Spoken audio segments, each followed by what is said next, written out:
কলিম শরাফী স্মৃতি পুরস্কার উপলক্ষে আয়োজিত হলো রবীন্দ্রসঙ্গীত প্রতিযোগিতা। বাংলাদেশ শিল্পকলা একাডেমির জাতীয় সঙ্গীত ও নৃত্যকলা ভবনে দিনব্যাপী চলে এই আয়োজন। কিশোর ও সাধারণ দুই বিভাগে ভাগ হয়ে সারা দেশ থেকে আগত প্রতিযোগীরা অংশ নেন প্রতিযোগিতায়। আগামী ৯, ১০ ও ১১ মে রবীন্দ্রসঙ্গীত উৎসবে বিজয়ীদের হাতে তুলে দেওয়া হবে এই পুরস্কার।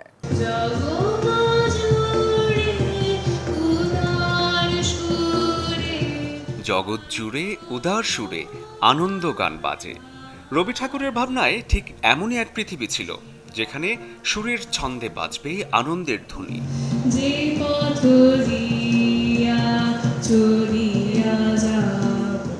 রবীন্দ্রসঙ্গীত শিল্পী সংস্থার প্রতিষ্ঠাতা সভাপতি, প্রখ্যাত সঙ্গীতজ্ঞ শিল্পী কলিম শরাফীর স্মৃতি স্মরণে প্রতি বছর আয়োজন করা হয় এই রবীন্দ্রসঙ্গীত প্রতিযোগিতা।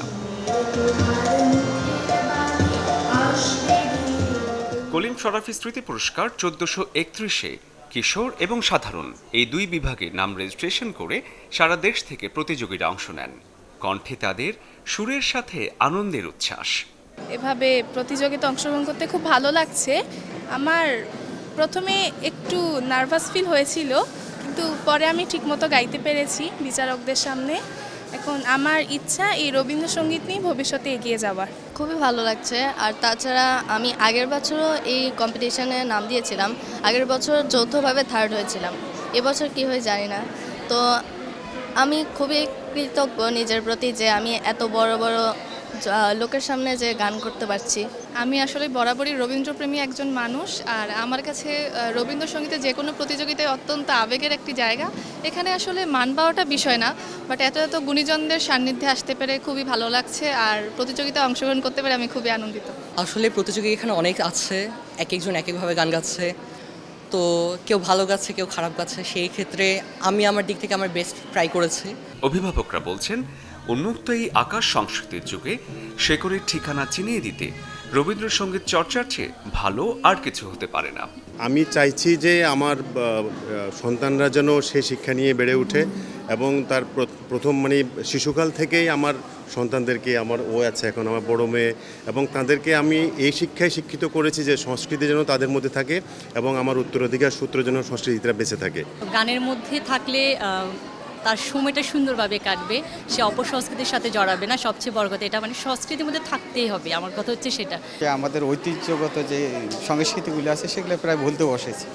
তো আমরা এই রবীন্দ্রসঙ্গীতের যে ঐতিহ্য আছে সেটাকে ব্যাপকভাবে ছড়িয়ে দেওয়ার জন্য এই কালচারাল প্রোগ্রামগুলো ব্যাপকভাবে আয়োজন করাটাই উচিত। প্রত্যেকের আন্তরিকতা আর সুরের মায়ায় বিমোহিত বিচারকরা। ঢাকা এবং ঢাকার বাইরে থেকে অনেকে এসেছেন, তারা অসম্ভব ভালো গাইছেন, এবং যে বর্তমানে যেটা আমরা বলে থাকি যে শুদ্ধতা, সেটি সম্পূর্ণরূপে বেশিরভাগ ক্ষেত্রে বিরাজমান। তো এইটি আমরা চাই যে রবীন্দ্রনাথের গানের যে মূল শুদ্ধতা এবং স্বকীয়তা এটা বিরাজ করুক। আজকের প্রতিযোগিতার পরে আমরা আগামী ৯, ১০ এবং ১১ই মে আমাদের রবীন্দ্রসঙ্গীত উৎসব করব এই সঙ্গীত ও নৃত্যকলা শিল্পকলা এখানে এই অডিটোরিয়ামে। এবং তখনই আমরা যারা আজকে এখানে যারা গাচ্ছে ভালোই গাচ্ছে, তো তারপরেও কিছু বাঁচবো আমরা, তো তাদের পুরস্কার দেওয়া হবে তখন। বরেণ্য রবীন্দ্রসঙ্গীত শিল্পী কলিম শরাফী আমাদের রবীন্দ্রসঙ্গীত শিল্পী সংস্থার যে সভাপতি, তাকে সম্মান জানানো, কারণ তার জন্মশতবার্ষিকী, এটা সম্মান জানানোর উদ্দেশ্যে আমাদের এই রবীন্দ্রসঙ্গীত প্রতিযোগিতার আয়োজন। তার নামে আমরা প্রতি বছরই রবীন্দ্র সঙ্গীত প্রতিযোগিতা করে থাকি এবং কলিম শরাফী স্মৃতি পুরস্কার দিয়ে থাকি। সেটার উদ্দেশ্যে আসলে রবীন্দ্রসঙ্গীত চর্চা বৃদ্ধি করা, তরুণ প্রজন্মের মধ্যে রবীন্দ্র চর্চা বাড়িয়ে দেওয়া, তথা আসলে আমাদের সুস্থ সংস্কৃতি চর্চা এবং সেটা বিকাশের জন্য আমাদের একটা শুদ্ধ প্রয়াস, নিয়মিত প্রয়াস এটা। আগামী ৯, ১০ এবং ১১ মে অনুষ্ঠিত হবে রবীন্দ্রসঙ্গীত উৎসব। আজকের আয়োজনের বিজয়ীদের হাতে সেদিনই তুলে দেওয়া হবে পুরস্কার। শরীফুল হক, চ্যানেল 24, ঢাকা।